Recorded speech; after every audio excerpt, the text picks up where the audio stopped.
Good morning everyone. So now we will read second properties of carbon compounds, that is oxidation. So what is oxidation? आपने अभी किया था last video में combustion. तो combustion का meaning क्या होता है? आप जब किसी सब्सटेंस को बर्न करते हो इन दी प्रेजेंस ऑफ ऑक्सीजन. ठीक है, तो ऑक्सीडेशन और बर्निंग में ज़्यादा डिफरेंस नहीं है. ठीक है, यहाँ आप देखो जो ऑक्सीडेशन है ये भी एक्चुअल में क्या होता है कि ऑक्सीजन की प्रेजेंस में आप सब्सटेंस को बर्न करते हो, बट यहाँ आपको एक कैटलिस्ट यूज़ करना है. ठीक है, वहाँ सिंपल बर्निंग थी, यहाँ ऑक्सीडेशन में आपको कैटलिस्ट यूज़ करना है. तो कैटलिस्ट क्या होता है एक्चुअल में? ये ऐसा सब्सटेंस होता है, ऐसा कंपाउंड होता है जो रिएक्शन की स्पीड को बढ़ा देता है. सपोज़ आप एक रिएक्शन करवा रहे थे लैब में, उसने 2 घंटे ले लिए, बट अब अगर आप उसमें कैटलिस्ट भी डाल दोगे तो वही जो 2 आवर्स में उसने काम किया था वही अब वो क्या कर रहा है हाफ एन आवर में. ठीक है, तो कैटलिस्ट क्या है, एक स्पीड ऑफ रिएक्शन को बढ़ाता है. उसके बाद आप देखोगे कि यहाँ जो रिएक्शन ली हुई है, ठीक है, ऑक्सीडेशन का इसने जो एग्जांपल लिया है बोर्ड में पूछा जाता है how will you right the reaction for the oxidation of alcohol. तो एल्कोहल में कोई भी एग्जांपल ले लो आप, इथेनॉल, प्रोपेनॉल, ब्यूटेनॉल, कोई भी. तो आपको मेन तो क्या लर्न करके रखना है कि अगर आप एल्कोहल की ऑक्सीडेशन करते हो किसकी प्रेजेंस में, कैटलिस्ट, तो उससे क्या बनेगा, एसिड. ठीक है, तो यहाँ एग्जाम्पल देखो, इथेनॉल है तो इससे क्या बना, इथेनोइक एसिड. ठीक है, अगर यहाँ प्रोपेनॉल होता तो बनता प्रोपेनोइक एसिड, अगर यहाँ मिथेनॉल होता तो बनता मिथेनोइक एसिड. ठीक है, यानी जनरल लर्न बातें आपको लर्न रखनी है. अल्कोहल ऑन ऑक्सीडेशन क्या बनाता है, एसिड. ठीक है, कार्बन आपको चेंज नहीं करना है. आपने अगर रिएक्शन में रिएक्टेंट के अंदर 2 कार्बन लिए हैं तो प्रोडक्ट में भी 2 ही होने चाहिए. Clear?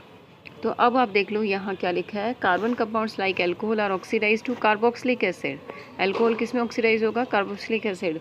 On heating with oxidising agent, आपने कैटलिस्ट लिया जिसका नाम क्या है, ऑक्सीडाइजिंग एजेंट, क्योंकि ये ऑक्सीडाइज कर रहा है इसीलिए इसको क्या बोला, oxidising agent. But oxidising agent का भी तो कोई नाम होगा, कोई कंपाउंड होगा. वो क्या है, अल्कलाइन पोटेशियम परमैंगनेट, जिसका फॉर्मूला क्या है, KMnO4.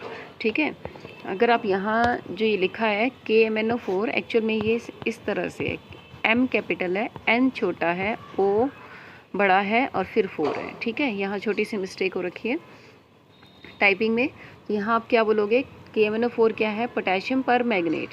ठीक है, एसिडिक पोटेशियम डाइक्रोमेट, या फिर आप उसकी जगह यूज़ कर सकते हैं पोटेशियम डाइक्रोमेट. उसका फॉर्मूला क्या है, K2Cr2O7. आपको ये फॉर्मूला लर्न करके रखना है.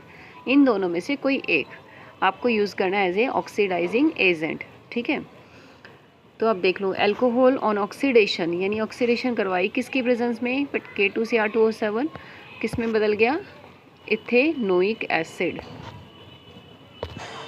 सो now I will take one more example. एक एग्जाम्पल और ले लेती हूँ प्रोपेनॉल का. ठीक है, CH3 CH2 CH2OH. अब ये क्या है, प्रोपेनॉल. टोटल कितने कार्बन है, 3. तो OH क्या है, एल्कोहल. एल्कोहल से क्या बनेगा, एसिड.